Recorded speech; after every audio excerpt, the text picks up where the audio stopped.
This sermon, and knoweth it not, was delivered on August 15, 1965 at Brenham Tabernacle, Jeffersonville, Indiana, USA. கர்த்தராகிய இயேசு கிறிஸ்துவின் பரிசுத்த நாமத்துக்கு மகிமை உண்டாவதாக.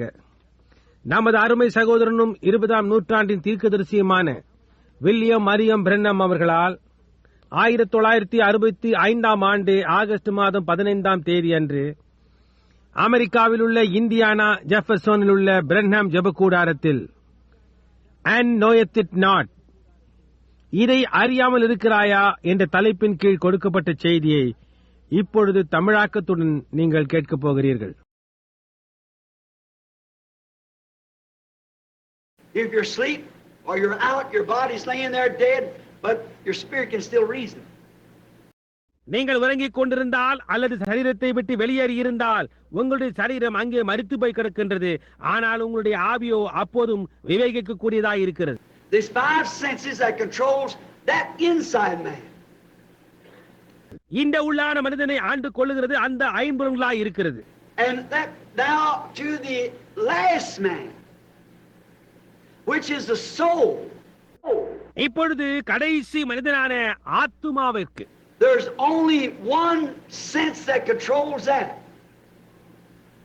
And that is free moral agencies, free will to choose or to reject. அதை ஆண்டு கொள்ள ஒரே ஒரு புலன் தான் இருக்கிறது. அதற்கு ஒன்றை தெரிந்து கொள்ளவோ அல்லது நிராகரிக்கவோ அதற்கு சுயாதீன சித்தத்தை அது உடையதாயிருக்கிறது. And now the reason that people today, இன்றைக்கு ஜனங்கள் இவ்விதமாய் இருப்பதற்கு காரணம், now don't forget this now, and you'll see what the initial evidence of the Holy Ghost is. See? இப்பொழுது நீங்கள் அதை மறக்க வேண்டாம். பரிசுத்த ஆவியை பெற்றதன் ஆரம்ப அடையாளம் என்ன என்பதை கண்டு கொள்வீர்கள். புரிகின்றதா? Now people can live in this spirit. ஜனங்களால் இந்த ஆவியில் ஜீவிக்க முடியும். And they dance in the spirit. They shout in the spirit. They go to church in the spirit. ஆவியில் நடனமாடுகிறார்கள். ஆவியில் சத்தமிட முடியும். அந்த ஆவியில் சபைக்கு போகிறார்கள். And they can absolutely have the real Spirit of God anointed on that spirit, but still be lost and just as devil possessed as they can be with that spirit. அந்த ஆவியின் மேல் அவர்களால் முற்றிலுமாக உண்மையான தேவனுடைய ஆவியினால் அபிஷேகம் பெற்றிருக்க முடியும். ஆனால் அப்படி இருந்தும் இழக்கப்பட்டவர்களாயும் அந்த ஆவியோடு கூடிய அளவிற்கு பிசாசினால் பீடிக்கப்பட்டவர்களாயும் இருக்க முடியும். Because watch, that's the reason you couldn't tell that woman she's wearing shorts. What's wrong? ஏனென்றால் கவனியுங்கள், அந்த காரணத்தினால் தான் அந்த ஸ்திரீனிடத்தில் நீங்கள் அரைக்கால் சட்டை அணிந்திருப்பது தவறானது என்று கூற முடியவில்லை. You couldn't tell her bobbing her hair was wrong. தலைமயிரை வெட்டிக் கொள்ளுதல் தவறு என்று அவரிடத்தில் உங்களால் சொல்ல முடியவில்லை. Well, what's your hair got to do with it? சரி, உன்னுடைய தலைமயிருக்கும் இதுக்கும் என்ன சம்பந்தம் இருக்கிறது? Well, it did to Samson. சரி, சிம்சோனுக்கு அது சம்பந்தத்தை உண்டாக்கினதே. புரிகின்றதா? Whosoever shall add one word to this or take one word from it. எவராகிலும் இதனோடு ஒரு வார்த்தையை கூட்டவோ அல்லது ஒரு வார்த்தையை குறைக்கவோ செய்தால் You've got to have an ultimate somewhere. எங்கேயாவது ஒரு முடிவு இதற்கு இருந்தாக வேண்டும். Now, for instance, if I was a Baptist man, and you come down and told me I must be baptized in the name of Jesus Christ. It's in the Bible. உதாரணமாக, நான் ஒரு பாப்டிஸ்ட்காரனாக இருந்து நீங்கள் என்னிடத்தில் வந்து நான் கர்த்தராகிய இயேசு கிறிஸ்துவின் நாமத்தினால் ஞானஸ்நானம் பெற வேண்டும், அதில் வேதத்தில் இருக்கின்றது என்று கூறுகிறீர்கள். Well, the first thing you know, I ask my pastor. முதலாவது காரியமாக நான் என்ன சொல்லுவேன் தெரியுமா? நான் என் போதகரை கேட்கிறேன் என்பேன். And I go to the pastor and say, "Oh, that's something back there. See?" நான் என் போதகரிடம் போகிறேன். அவர், "ஓ, அது எப்போதோ அந்த காலத்தில் இருந்தது. பாருங்கள். We Baptists, here's what we believe. We believe that we should be immersed in the titles of Father, Son, Holy Ghost." பாப்டிஸ்டுகளாகிய நாம் விசுவாசிப்பது இதுதான். நாம் பிதா, குமாரன், பரிசுத்த ஆவி என்ற பட்டப்பெயர்களால் முழுக்கு ஞானஸ்நானம் பெற வேண்டும் என்பதை நாம் விசுவாசிக்கிறோம். That's the way all the church has done it. Since John Smith founded it, that's the way it's done. எல்லா சபைகளும் அந்த விதமாகத்தான் செய்திருக்கிறார்கள். ஜான் ஸ்மித் அதை ஸ்தாபித்தது முதல் அந்த விதமாகத்தான் செய்யப்பட்டு வருகிறது. Well, that's your ultimate. Heck with what that guy says. சரி, அப்படியானால் அதுதான் உங்களுடைய முடிவானதா இருக்கிறது. அந்த மனிதன் சொல்லுகின்றதை தள்ளிவிடுங்கள். What if you're a Methodist and sprinkling is your system? And you're told you must be immersed. நீங்கள் ஒரு மெத்தடிஸ்டாக இருந்து தெளிப்பு ஞானஸ்தானம் உங்களுடைய வழக்கமா இருந்து நீங்கள் முழுக்கு ஞானஸ்தானம் எடுக்க என்று சொன்னால் என்ன சம்பவிக்கும்? See what I mean? நான் என்ன சொல்கிறேன் என்று உங்களுக்கு புரிகின்றதா? You go back to the Methodist pastor, he'll write and ask the bishop, so and so said so and so about this. நீங்கள் உங்கள் மெத்தடிஸ்ட் பாஸ்டரிடம் திரும்பி போய் கேட்கிறீர்கள். அவர் பிஷப்புக்கு ஒரு கடிதம் எழுதி இன்னார் இன்னார் இன்னின்ன காரியத்தை குறித்து கேட்கிறார் என்று அவரை கேட்பார். But we, the Methodist Church, was founded 300-400 years ago in England by John Wesley and Whitfield and all the rest of them there in Asbury. அதற்கு அவர் ஆனால் மெத்தடிஸ்ட் சபையாராகிய நம்முடைய சபை ஜான் வெஸ்லி, ஒயிட்ஃபீல்ட், ஆஸ்பனி போன்றவர்களால் இங்கிலாந்தில் 300 அல்லது 400 வருடங்களுக்கு முன்னால் நிறுவப்பட்டது. We founded this document following John Wesley that we are to be sprinkled because it's just an outward form. John வெஸ்லியை பின்பற்றி நாம் ஞானஸ்தானம் தெளித்துத்தான் கொடுக்க வேண்டும் என்ற சாசனத்தை ஏற்படுத்திக் கொண்டோம். ஏனென்றால் அது வெறுமனே வெளிப்புற சடங்குதான். And we think the sprinkling is just as good as it is the other way. முடுக்கு ஞானஸ்தானத்தை போலவே தெளிப்பு ஞானஸ்தானமும் அவ்வளவு நல்லதுதான் என்பார். If the Methodist Church is your ultimation, that's as far as you go. Methodist சபை உன்னுடைய முடிவானது என்றால் உங்களால் அந்த மட்டும்தான் போக முடியும். If you're Catholic, and I'll tell you it's not in the Bible not to eat meat on Fridays and all these things like it. நீங்கள் ஒரு கத்தோலிக்கனாய் இருந்து நான் உங்களிடம் வந்து வெள்ளிக்கிழமையில் மாமிசம் சாப்பிடுவதும் இன்னும் மற்ற காரியங்களும் வேதத்தில் இல்லையே. The Holy Eucharist isn't a wafer because it's a spirit and so forth. பரிசுத்த யூக்கரிஸ்ட் என்பது ஒரு மெல்லிய அப்பம் அல்ல, ஏனென்றால் அது ஒரு ஆவியாய் இருக்கிறது என்றெல்லாம் கூறினால், and you go to your priest, the priest say, here it is wrote right in our document. நீங்கள் நேராக உங்கள் பாதிரியாரிடம் சென்று சொல்வீர்கள், அதற்கு அவர் இதோ அது இருக்கிறது, நம்முடைய சாசனத்தில் அது எழுதப்பட்டிருக்கிறது என்று கூறுவார். And if the church is your ultimate, you don't give a hoot what anybody says. That's your ultimate. சபைதான் உங்களுடைய முடிவானதா இருக்கும்போது எவர் என்ன சொன்னாலும் அதை ஏற்றுக்கொள்ளவே மாட்டீர்கள். அதுதான் உங்களுடைய முடிவானதா இருக்கும்.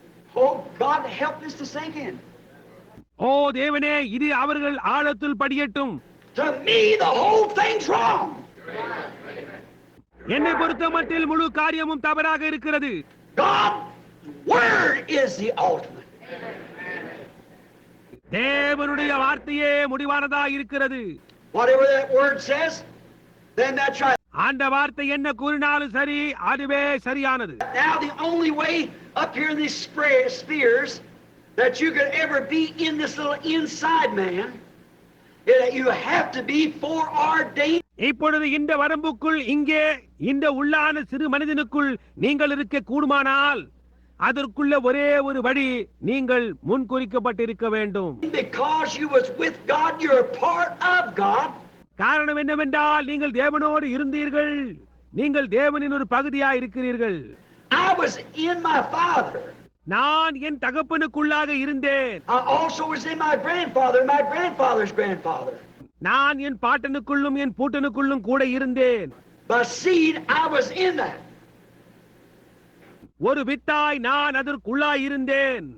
And I was in Christ. நான் கிறிஸ்துவுக்குள்ளாய் இருந்தேன். You were in Christ before the foundation of the world. உலக தோற்றத்துக்கு முன்பே நீங்கள் கிறிஸ்துவுக்குள் இருந்தீர்கள். He came to redeem his own that was in him. Hallelujah. அவருக்கு சொந்தமானதையே அவர் மீட்கும்படியாய் வந்தார். அவருக்குள்ளாக இருந்த அவருக்கு சொந்தமானவர்கள், அல்லேலூயா, his children that was in him. அவருக்குள்ளாக இருந்த அவருடைய பிள்ளைகளையே அவர் மீட்க வந்தார். He never came to save the devil's children. They never will know it. பிசாசின் பிள்ளைகளை மீட்கும்படியாய் அவர் வரவே இல்லை. அவர்களால் அதை ஒருபோதும் அறிந்து கொள்ள முடியாது. And they are so shrewd in the ways of their intellectual learning that you can't compare with them at all. அவர்கள் தங்கள் புத்தி சாதுரியத்தினால் கற்ற கல்வியின் விளைவாக மிகவும் சாமர்த்தியம் உள்ளவர்களாய் இருப்பார்கள். அவர்களோடு உங்களை ஒப்பிட்டு பார்க்கவே முடியாது. You can't out-talk them. அவர்களிடம் பேசி உங்களால் வெல்லவே முடியாது. But by faith you see it. ஆனால் நீங்களோ அதை விசுவாசத்தினால் காண்கிறீர்கள். Now science don't need any faith. விஞ்ஞானத்திற்கு விசுவாசம் அவசியமில்லை. Science proves what they're talking about. It doesn't need any faith. விஞ்ஞானம் எதை குறித்து பேசுகிறதோ அதை அது நிரூபிக்கிறது. அதற்கு விசுவாசம் தேவையில்லை. The Catholic priest will tell you, look how long the Catholic Church has waited. கத்தோலிக்க பாதிரியார் உங்களிடம் கத்தோலிக்க சபை எவ்வளவு காலமாக நிலைத்திருக்கிறது, Look how long she stood under the persecutions of paganism. அஞ்ஞான மார்க்கத்தாரின் உபத்திரவத்தை சகித்து எவ்வளவு காலமாக நிலைத்திருக்கிறது என்று பாருங்கள் என்று உங்களிடம் கூறுவார். The Methodist Church say, look here, how long Methodist சபை உங்களிடம் நாங்கள் எவ்வளவு காலமாக இருக்கிறோம் பாருங்கள் என்று கூறுகிறது. I've seen a church talk about a hypocrite sign. Coming up the road yesterday, I seen. நான் ஒரு சபையை கண்டேன். மாய்மாலத்திற்கு ஒரு அடையாளத்தை குறிப்பிட வேண்டும் என்றால் நேற்று காலையில் நான் வந்து கொண்டிருந்த போது அதை கண்டேன். Said the Church of Christ, established AD 33. அங்கே அந்த சபையின் மேல் கிபி 33 நிறுவப்பட்ட கிறிஸ்துவின் சபை என்று எழுதப்பட்டிருந்தது. It ain't 100 years old yet. The denomination.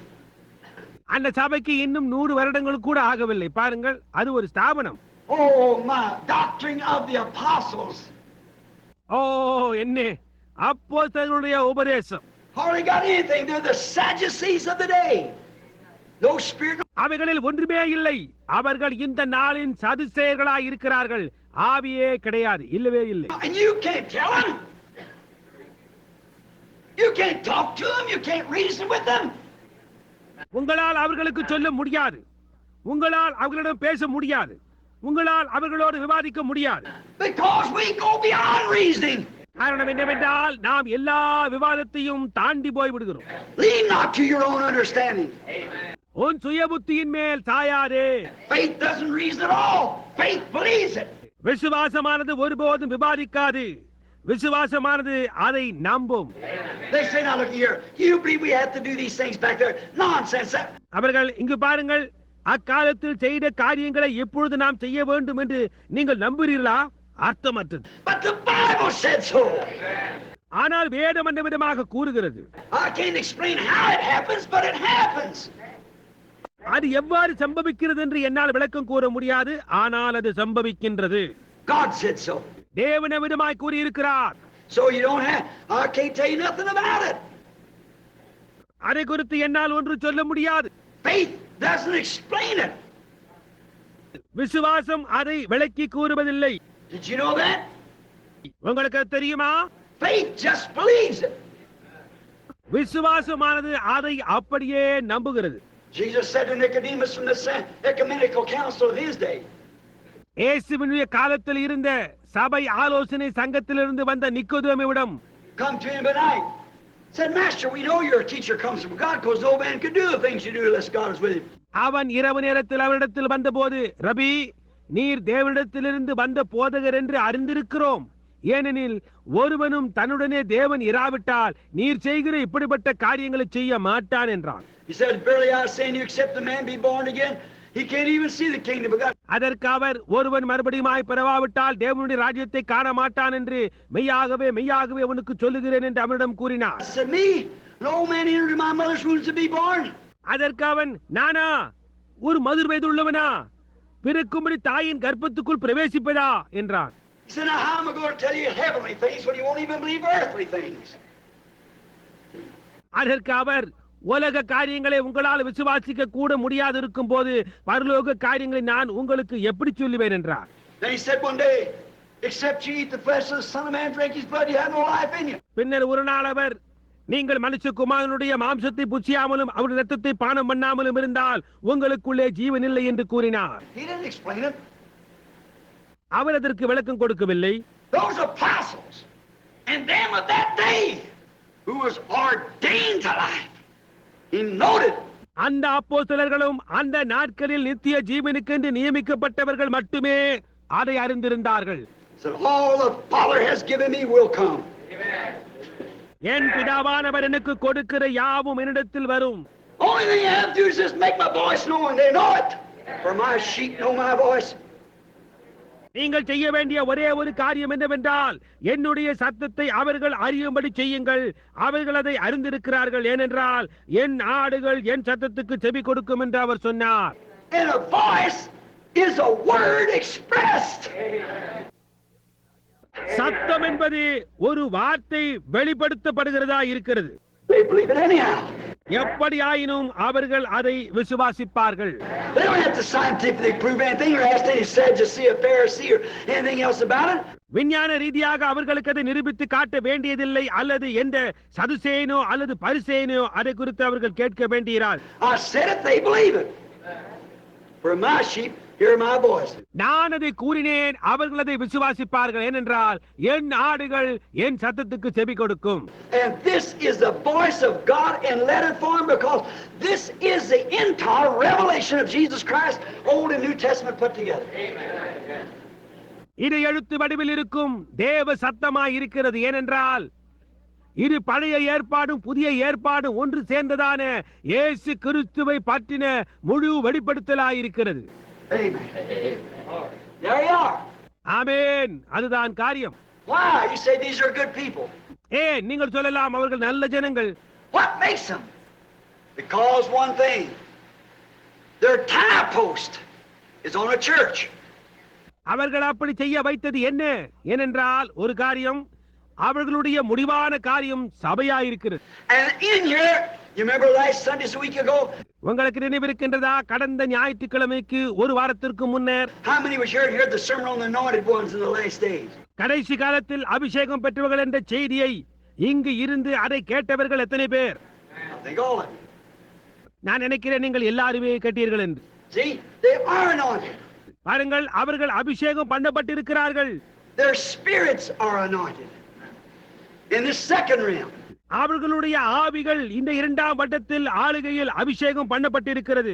Now that first woman says, no, she don't give a hoot what the church says, what anybody else said. அந்த முதலாவது ஸ்திரீ சபையானது என்ன கூறினாலும் மற்றவர்கள் என்ன கூறினாலும் அதற்கு அவள் செவி கொடுக்கிறதில்லை. She's a smart duck. She's got college education. அவள் ஒரு சாமர்த்தியம் உள்ள வாத்து. அவளுக்கு கல்லூரி படிப்பு இருக்கின்றது. She can put it over on her husband and think she's smart by doing that. அதை சாமர்த்தியமாய் அவள் புருஷனின் பேரில் சாட்டி விடுவாள். அப்படி செய்வதனால் அவளை சாமர்த்தியம் என்று நினைக்கிறார்கள். This other woman is naked, blind, and don't know it. இந்த இன்னொரு ஸ்திரியை பார்க்கும்போது அவள் நிர்வாணியும் குருடாயும் இருந்து அதை அறியாமல் இருக்கிறார். Oh, it's pitiful, but that's a picture the Bible paints us. அது பரிதாபமானது. ஆனால் வேதாகமம் அப்படிப்பட்ட ஒரு காட்சியை தான் சித்தரித்து காட்டுகிறது. Now she goes to church. அவள் சபைக்கு போகிறாள். That woman would probably be better. That woman would be. அந்த ஸ்திரியானவள் அந்த ஸ்திரியை காட்டிலும் மேலானவளாய் காணப்படலாம். She lives a good clean life. There's nothing against that. அவள் ஒரு நல்ல சுத்தமான ஜீவனம் செய்கிறாள். அதற்கு எதிராக ஒன்றுமில்லை. God will be the judge of it. I don't know. I'm not the judge. தேவன் அதற்கு நீதிபதியாய் இருப்பார். எனக்கு தெரியாது, நான் நீதிபதி அல்ல. I'm only responsible for what he shows me. அவர் எனக்கு காட்டுகிறதற்கு மட்டும் நான் பொறுப்பாளி. That's what the apostle said. அதைதான் அப்போஸ்தலர்கள் கூறினார்கள். We do speak that what we know, what we heard, what we seen. நாங்கள் அறிந்தவைகளையும் நாங்கள் கேட்டவைகளையும் நாங்கள் கண்டவைகளையும் பேசுகிறோம் என்று. That's all I'm responsible for. அதற்கு மட்டும்தான் நான் பொறுப்பாளி. That's all you're responsible for. அதற்கு மட்டும்தான் நீங்களும் பொறுப்பாளி. But now see, if you take that same woman, where did she wind up at? ஆனால் இப்பொழுது பாருங்கள், நீங்கள் அந்த ஸ்திரியை நோக்கி பார்ப்பீர்களானால் அவளுடைய முடிவானது எங்கே இருக்கும்? See, she moved right around. புரிகின்றதா? அப்படியே அவள் திரும்பி சென்றாள். She heard, no doubt, turn the radio many times. அவள் செவியால் கேட்டால், சந்தேகமில்லை, வானொலியை திருகினாள், அநேக முறைகள் கேட்டாள். The voice of God has been speaking many times. தேவனுடைய சத்தம் அவளோடு பல முறைகள் பேசினது. Well, I see, she comes over into this cult here, a clan. சரி, இப்பொழுது அவள் ஒரு கொள்கைக்குள், ஒரு குடும்பத்துக்குள் வந்து விட்டால். All churches are clans. எல்லா சபைகளும் குடும்பங்களாய் இருக்கின்றன. Everything is exactly right. They're just lodges where people group together as membership. எல்லா காரியங்களும் அது அப்படியே சரியாக இருக்கிறது. ஜனங்கள் அங்கத்தினர்களாக ஒன்றாக கூடுகின்றனர், விடுதிகளாக இருக்கின்றன. And she comes over in here, well, that fits her just right. அவள் இங்கே வருகிறாள், சரி, அது அவளுக்கு சரியாக பொருத்தமாய் இருக்கிறது. Now, if you go to tell her what she has to do, she won't listen to you. நீங்கள் அவளிடத்தில் போய் அவள் என்ன செய்ய வேண்டும் என்று அவளுக்கு சொன்னால் அவள் உங்களுக்கு செவி கொடுக்க மாட்டாள். You show it to her in the Bible, she won't listen to it. அதை வேதத்திலிருந்து எடுத்து அவளுக்கு காட்டுங்கள், அவள் அதற்கு செவி கொடுக்க மாட்டாள். Now, my dear brother or sister, just one or two more comments before closing. இப்பொழுது என்னுடைய அருமையான சகோதரனே சகோதரியை முடிப்பதற்கு முன்னர் ஓரிரண்டு விளக்கங்கள். Order till time to lay out 15 minutes. இன்னும் 1/4 மணி நேரம் இருக்கிறது. கூட்டத்தை முடிக்க இன்னும் 15 நிமிடங்கள் தான் இருக்கிறது. Now look, I want to ask you something. பாருங்கள், நான் உங்களை ஒன்று கேட்க விரும்புகிறேன். Why can't that woman see it? Why can't she? அந்த ஸ்திரீயால் ஏன் அதை பார்க்க முடியவில்லை? ஏன் அவளால் முடியவில்லை? As far as being in adultery, physically to her husband, she's not guilty. She has nothing to confess. அவள் தன் புருஷனுக்கு துரோகமாக விபச்சாரத்தில் ஈடுபடுக்கும் குற்றம் புரியவில்லை. அவள் அறிக்கையின்படி ஒன்றுமில்லை. Clean as she was the day she was born. No man has touched her. அவள் பிறந்த அந்த நாளன்று எவ்வளவு சுத்தமாக இருந்தாலோ அவ்வளவு சுத்தமாக இருக்கிறாள். வேறு ஒரு மனிதனும் அவளை தொடவில்லை. I'm speaking parallel now to the woman to the church. இப்பொழுது நான் சபைக்கும் ஸ்திரீக்கும் இருவருக்கும் ஒரு போக்காக பேசுகிறேன். She's clean as she was born. அவள் பிறந்தது போன்றே அவ்வளவு சுத்தமாக இருக்கிறாள். Well, that's exactly what the church is. சபையும் சரியாக அப்படியேதான் இருக்கிறது. As she was born, but she was born in sin. Shaped in iniquity. அது பிறந்தது போன்றே சபையும் சுத்தமாக தான் இருக்கிறது. ஆனால் அவளோ பாவத்திலே பிறந்த அக்கிரமத்திலே உருவாகி வந்திருக்கிறாள். See what I mean? நான் என்ன சொல்லுகிறேன் என்று உங்களுக்கு புரிகின்றதா? Now, you tell her that it's wrong for her to cut her hair. The Bible said so. தலைமயிரை வெட்டிக் கொள்வது தவறு என்றும் வேதமும் அப்படியே கூறுகிறது என்றும் நீங்கள் அவளுக்கு சொல்லி பாருங்கள். It's wrong for her to wear them shorts. The Bible said so. அரைக்கால் சட்டை அணிவது தவறு என்றும் வேதமும் அவ்வாறே கூறுகிறது என்றும் நீங்கள் அவளிடம் சொல்லி பாருங்கள். She said nonsense. அதற்கு அவள் அது அர்த்தமற்றது என்று கூறுவாள். Why? Her ultimate is not down here in the third man, the soul that's predestinated and sent from God. ஏன்? அவளுடைய முடிவான காரியம் இங்கே உள்ளே இருக்கின்ற அந்த மூன்றாவது மனிதனான தேவனால் முன்குறிக்கப்பட்டு தேவனிடத்திலிருந்து அனுப்பப்பட்ட அந்த ஆத்துமாவின் மேல் இல்லை. But her ultimate is on an organization out here that some man has organized outside of this. See?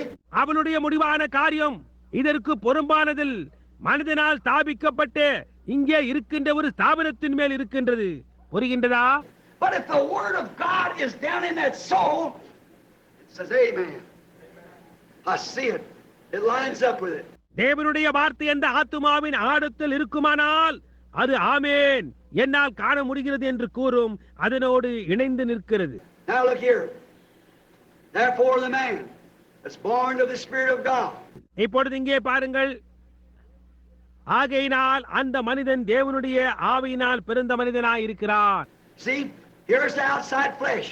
பாருங்கள், இங்கே இருக்கிறது வெளிப்புறமான மாமிசம். Now I speak in a mixed audience, but I speak as your pastor, as your brother. இப்பொழுது நான் ஒரு எல்லா விதமானவர்களும் இருக்கின்ற ஒரு கலப்பு கூட்டத்தாரிடம் பேசுகிறேன். ஆனால் நான் ஒரு போதகன், ஒரு சகோதரன் என்ற முறையில் உங்களிடத்தில் பேசுகிறேன். Here's the flesh. It's weak. It's bound to. இதோ இருக்கிறது மாம்சம், இது பலவீனமானது, அது கட்டுப்பட்டது. A little lady walks down the street. ஒரு சின்ன அம்மாள் வீதியில் நடந்து போகிறாள். Some young man just in his young age, when he's 17, 18, 20 years old, 25, 30, walks around in there. அங்கே ஒரு வாலிப பிராயத்தில் இருக்கும் ஒரு வாலிபன், ஒரு 25, 30 வயது இருக்கும் அவன் அங்கே நடந்து வருகிறான். And this young lady comes twisting every form of body, walking with a pair of high heel shoes on her, stuck all out in front and back. இந்த பெண் தன் உடலின் எல்லா கட்டமும் நெளிந்து கொண்டு உயரமான காலணிகளை அணிந்து கொண்டு முன்னாலும் பின்னாலும் தன்னை Gandhi தள்ளிக்கொண்டு Dresses that high above her knees or a pair of shorts on. முட்டிக்கு மேலாக ஆடை அணிந்து அல்லது அரை கால் சட்டை அணிந்து கொண்டு வருகிறார். You know the Bible said she'd act like that? அவள் அந்த விதமாக நடந்து கொள்வாள் என்று வேதம் கூறுகின்றது என்று உங்களுக்கு தெரியுமா? You know the Bible said that's the way she'd act? அந்த விதமாக அவள் நடந்து கொள்வாள் என்று வேதம் சொல்லுகிறது என்றும் How she'd be so filthy. அவள் எவ்வளவு அசுச்சியாய் இருப்பாள் என்றும் உங்களுக்கு தெரியும். Did you read this year, this month's Reader's Digest? That men and women of this day, little girls from 20 to 25 years old is in menopause. இந்த மாத ரீடர் டைஜஸ்டை படித்தீர்களா? இந்த காலத்திய பெண்களுக்கு வாலிப பிராயத்திலேயே, அதாவது 20-25 வயதிலேயே ஸ்திரீகளுக்குள்ள வழிபாடு நின்று விடுகிறதாம் என்று எழுதியிருந்தது. That you go through the change of life in the middle age of life according to science between 20 and 25. இந்த ஜீவியத்தின் மாற்றமானது விஞ்ஞானத்தின்படி வழக்கமாக நடத்துகிற வயதில் தான் 20-25 வயதில் தான் சம்பவிக்க வேண்டும். It used to be around 30 or 35 in my age. என்னுடைய காலத்தில் அது 30 வயதில் சம்பவித்தது வழக்கம். In my mother's age, a woman never struck menopause till she was 40 or 45. என்னுடைய தாயாரின் காலத்தில் 40-45 வயதை எட்டாமல் ஒரு ஸ்திரீக்கு இது நின்று போவதில்லை. Why is it? இது எதனால் ஏற்படுகிறது? It's through science and the food, the hybrids that's perverted the whole human body till we become a bunch of a massive corruption. விஞ்ஞான முறைப்படியாய் உற்பத்தி செய்யப்படும் கலப்படமான ஆகாரம் மானிட சரீரத்தையே தாறுமாறாக்கி அதை வெறும் ஒரு அழிந்து போகும் மாமிசமாக்கி விட்டது. Well, if the physical being is corrupted, isn't the brain cell in that physical being? Amen. இந்த சரீரமானது அழிவுக்கு ஏதுவானதானால் மூளையில் உள்ள அணுக்களும் அந்த சரீரத்தின் ஒரு பகுதி அல்லவா? Now watch the spirit follow it. இப்பொழுது ஆவியானது தொடர்வதை கவனியுங்கள். There'll come a time in the name of the Lord that people will go completely insane. ஒரு நேரம் வரும் ஜனங்கள் எல்லாரும் புத்தி சாதீனமற்றவர்கள் ஆகிவிடுவார்கள் என்று நான் கர்த்தருடைய நாமத்தில் கூறுகிறேன். The Bible says so. வேதம் அவ்வாறு கூறுகிறது. They'll scream and holler great hideous things in their imaginary mind. அவர்கள் மனதில் பெரிய பயங்கரமானவரை கற்பனை செய்து கொண்டு கூக்குரலிட்டு அலறுவார்கள். The radios and things, our television programs are producing it. வானொலிகளும் தொலைக்காட்சி நிகழ்ச்சி நிரல்களும் அவைகளை நமக்கு உண்டாக்கி தருகிறது. There'll be such things as ants raise up on the earth that'll be as high as 14 trees. 14 மரங்கள் உயரமுள்ள எறும்புகள் பூமியின் மீதில் இருக்கும். There'll be a bird will fly across the earth with wings 4 or 5 miles across. 4-5 மைல்கள் அகலமுள்ள ரெக்கைகளை கொண்ட பறவைகள் பூமியின் மேல் பறந்து போகும். இப்படிப்பட்ட காரியங்கள் உண்டாயிருக்கும். And people see them, they'll scream and holler and cry for mercy. But it'll be the plague. ஜனங்கள் அதை காணுவார்கள், அவர்கள் கூச்சலிடுவார்கள், அலறுவார்கள், இரக்கத்திற்காக கெஞ்சுவார்கள். ஆனால் அவைகள் வாதைகளாயிருக்கும். Wait till I preach on those plagues opening up. அந்த வாதைகள் திறக்கப்பட்டு நான் பிரசங்கிக்கும் வரைக்கும் காத்திருங்கள். Watch what Moses done under the physical being, not the spirit. மோசே ஆவியாய் அல்ல மாம்சீக மனிதனாக இருந்தபோது என்ன செய்தான் என்று கவனித்து பாருங்கள். When he said Moses, God said to Moses, go out there to his prophet, pick up a handful of dust, throw it up in the air and say, thus saith the Lord, fleas will come up on the earth. அவருடைய தீர்க்கதரிசியாகிய மோசேயிடம் அவர், மோசே நீ அங்கே போய் ஒரு கை நிறைய பூமியின் தூளை அள்ளி ஆகாயத்தில் தூவி கர்த்தர் உரைக்கிறதாவது பூமியின் மேல் வண்டுகள் வரும் என்று சொல் என்றார். There was no fleas. அந்த இடத்துல வண்டுகள் ஒன்றுமே இல்லை. The first thing you know would be to see something crawl on the bush. முதலாவது காரியம் உங்களுக்கு என்ன தெரியுமா? புதரின் மேல் ஏதோ நகர்ந்து போவது போன்று அவர்கள் காணத் துவங்கினர். Looked over there, something else. நோக்கி பார்த்தார்கள், இன்னுமோ ஒன்றை கண்டார்கள். After a while they're so deep you couldn't wade through them. சிறிது கழித்து அவைகள் அவ்வளவு அடர்த்தியாய் அவைகளின் ஊடாக கடந்து போக கூடாதபடியாயிருந்தது. Where did they come from? அவைகள் எங்கிருந்து வந்தன? God is the creator. தேவன் சிருஷ்டிகர்த்தராய் இருக்கிறார். He can do what he will. He's sovereign. அவருக்கு சித்தமானவைகளை எல்லாம் அவர் செய்வார். அவர் ஒப்பற்றவர். He can make a bird that would reach his wings from one side of the earth to the other. ரெக்கையை விரித்தால் பூமியின் 2 முனைகளையும் தொடக்கூடியதான ஒரு பறவையை அவரால் சிருஷ்டிக்க முடியும். He said, let there come flies and clothe upon all the earth. அவன் சொன்னான், பூமியை மூடத்தக்கதாக ஈக்கள் உண்டாக கடவது என்று. There was a fly in the land. அந்த தேசத்தின் மேல் ஒரு ஈயை கூட காணோம். First thing you know, an old blowfly began to fly around. முதலாவதான காரியம் தெரியுமா? ஒரு வயதான மாட்டியை சுற்றி சுற்றி பறக்க துவங்கியது. First thing is 8 or 10, 12. அடுத்து 8, 10, 12 ஈக்கள் தோன்றின.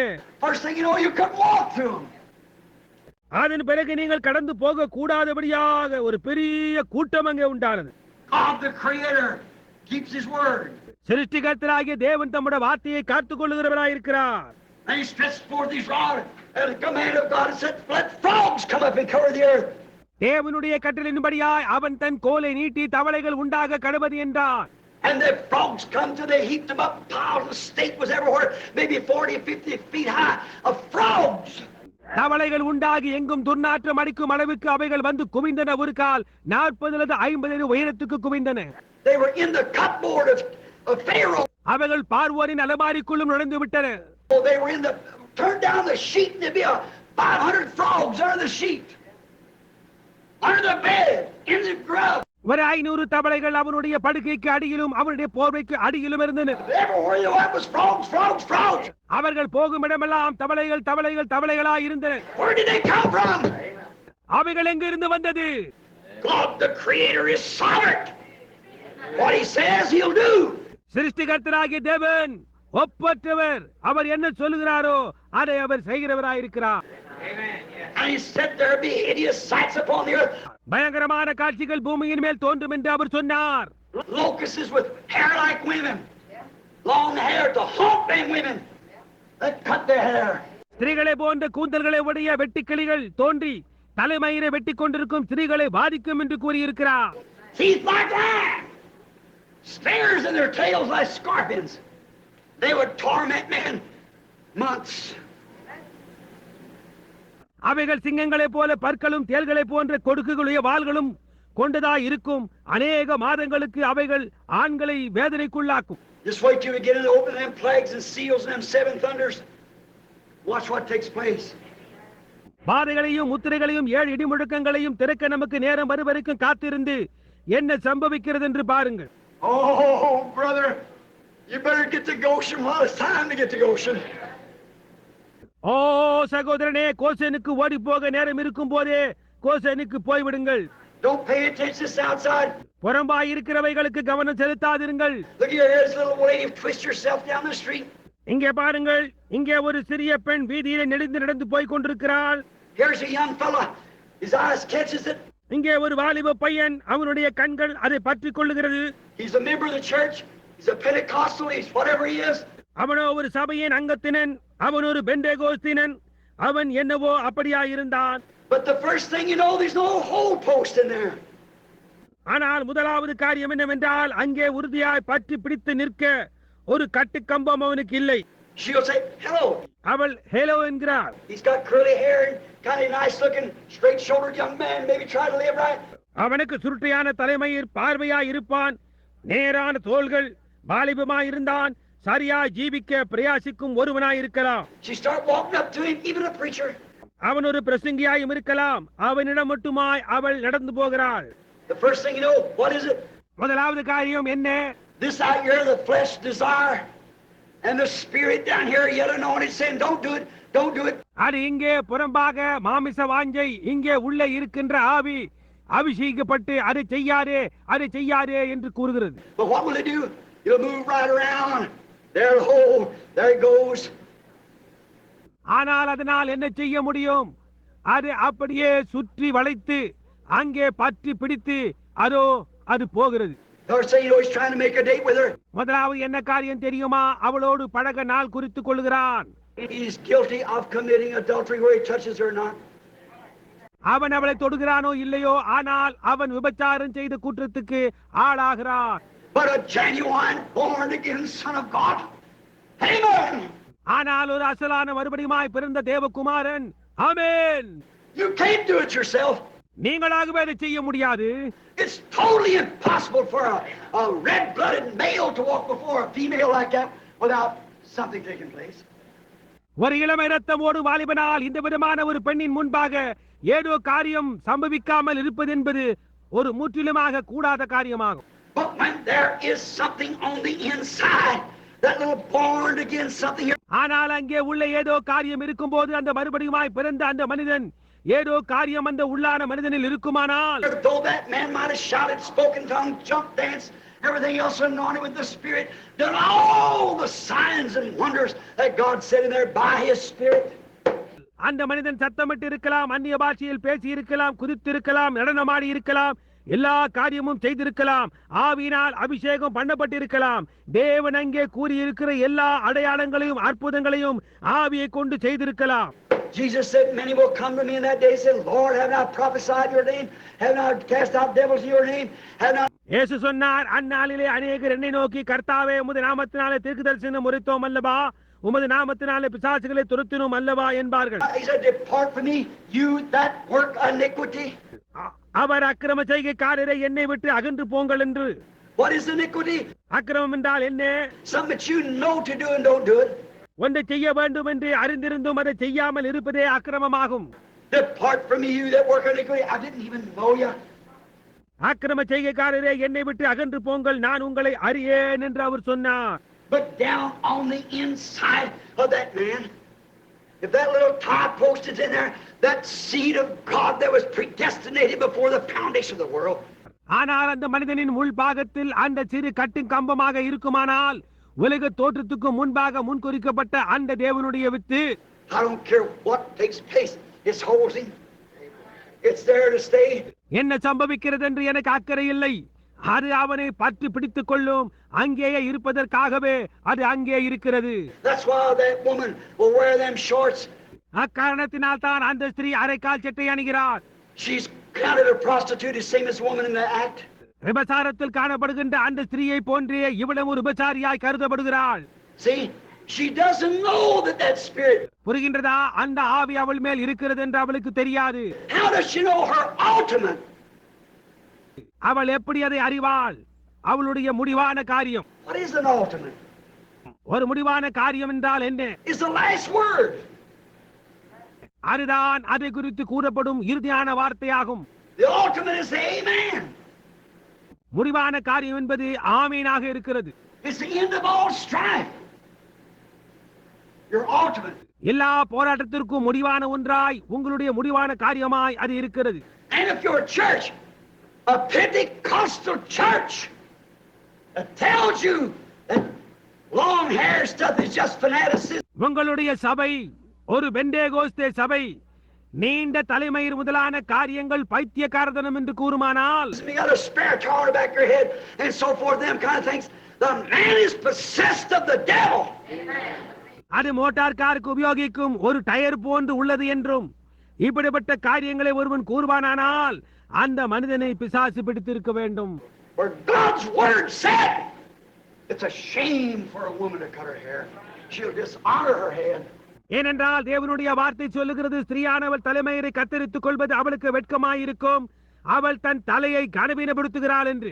If she dishonors her husband, and her husband is the church, and the church is Christ. அவள் தன் புருஷனை கனவீனப்படுத்துகிறாள், அவளுடைய புருஷன் சபையே, சபை கிறிஸ்துவாயிருக்கிறது.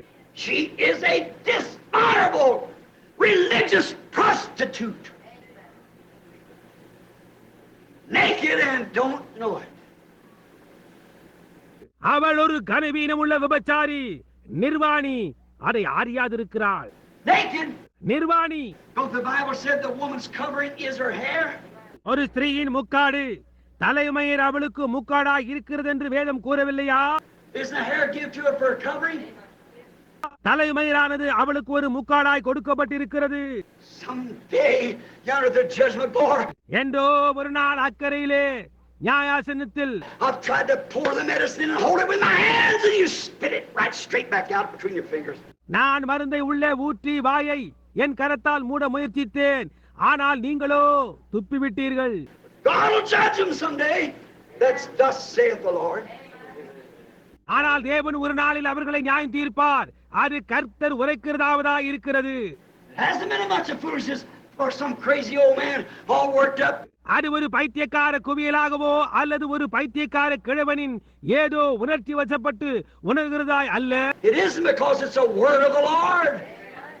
அது அப்படியாய் அல்ல, ஏனென்றால் அது கர்த்தருடைய வார்த்தையாய் இருக்கிறது. And a real genuine Christian will cope with that inside man that spirit that was back there in the beginning, which is the Word. ஒரு அசலான உண்மையான கிறிஸ்தவன் ஒரு மனிதன் ஆதியிலே அக்கறையிலே இருந்தானே அந்த வார்த்தையாகிய அந்த ஆவியாகிய அந்த உள்ளான மனிதனோடு இசைந்து போவான். As he was the fullness of all of you, you were in him back in Calvary. உங்கள் எல்லாருடைய நிறைவாக அவர் இருந்தபடியினாலே நீங்கள் அக்கறையிலே கல்வாரியில் அவருக்குள் இருந்தீர்கள். He foreknew you would be here. He only broadcast what would take place. நீங்கள் இங்கே இருப்பீர்கள் என்று அவர் முன்னறிந்தார். என்ன சம்பவிக்கும் என்று அவர் தான் அறிவித்தார். And you were in him. You died with him. நீங்கள் அவருக்குள் இருந்தீர்கள். நீங்கள் அவருக்குள் மரித்தீர்கள். You died to your pride. You died to your passions. You died to the world. உங்களுடைய பெருமைக்கு நீங்கள் மரித்து விட்டீர்கள். உங்களுடைய உலக வழக்கத்துக்கு மரித்து விட்டீர்கள். நீங்கள் உலகத்துக்கு மரித்து விட்டீர்கள். When you died with him in Calvary and you rose with him, when he rose again on the third day. நீங்கள் அவரோடு கூட கல்வாரியில் மரித்து விட்டீர்கள். அவர் உயிரோடு மீண்டும் மூன்றாம் நாளன்று எழுந்தபோது அவருடன் நீங்களும் உயிரோடு எழுந்தீர்கள். And because you accepted it, now you're sitting in heavenly places. Hallelujah. Glory. நீங்கள் அதை ஏற்றுக்கொண்ட காரணத்தினால் இப்பொழுது நீங்கள் உன்னதங்களிலே இயேசு கிறிஸ்துவோடு கூட உட்கார்ந்து கொண்டிருக்கிறீர்கள். ஹல்லேலூயா. There you are. அதுதான் காரியம். It's that inside man. அது அந்த உள்ளான மனிதனாய் இருக்கிறது. That inside that will punctuate the word, hang with the word. அது என்னவா இருந்தாலும் அந்த உள்ளான மனிதன் வார்த்தைக்கு சரியாக ஆமென் என்று சொல்லும் அந்த வார்த்தையோடு தொக்கி நிற்கும். You can't help it. அந்த விதமாய் செய்யாமல் இருக்காதனால் முடியாது. I learned that many years ago. அநேக வருடங்களுக்கு முன்பாக நான் அதை கற்றுக்கொண்டேன். My little baby laying there dying. My wife laying there in the morgue, embalmed and laid out. என்னுடைய சிறிய குழந்தை இங்கே கிடந்து மரித்துக் கொண்டிருந்தது. என்னுடைய மனைவி மரித்து தைலமிடப்பட்டு சவக்கிடங்கில் கிடத்தப்பட்டிருக்கிறாள். They called me out there and Sharon was dying. அவர்கள் என்னை அங்கே அழைத்தார்கள். ஷேரன் அங்கே மரித்துக் கொண்டிருக்கிறார். That's the hardest temptation I ever met in my life. என்னுடைய ஜீவிதத்தில் எனக்கு உண்டான கடினமான சோதனை அது. I was about 25 years old. எனக்கு அப்போது வயது 25 இருக்கலாம். I walked out there and Billy Paul ain't the point of death. நான் அது மட்டுமாய் நடந்து போனேன். பில்லி பால் மரிக்கும் தருணத்தில் இருக்கிறார். Dr. Sam comes and said, Bill, I don't think we're going to save Billy. Doctor Sam என்னிடமாய் வந்து பில்லியை காப்பாற்ற முடியும் என்று எங்களுக்கு தோன்றவில்லை. And he said he's so bad. அவன் அவ்வளவு மோசமாக இருக்கிறான். I said, Bill, I feel so sorry for you. Put his arms around me. Bill, நான் உனக்காக மிகவும் வருந்துகிறேன் என்று கூறி அவருடைய கரத்தை என் தோளின் மேல் போட்டான்.